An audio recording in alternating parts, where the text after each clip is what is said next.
Karagatan natin ang ninanakawan. Kaya bang gumising bago tayo maubusan? Karapatan natin ay paglalaban. Sumabay sa paglayag habang sinisigaw at naninindig ang atin ito. Atin ito. Atin ito. Hey! Di tayo dapat maging dayuhan sa sarili natin.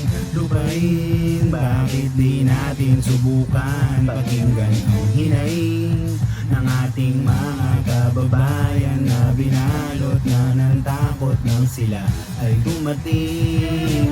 Mga kababayan ko, dapat nang malaman nyo,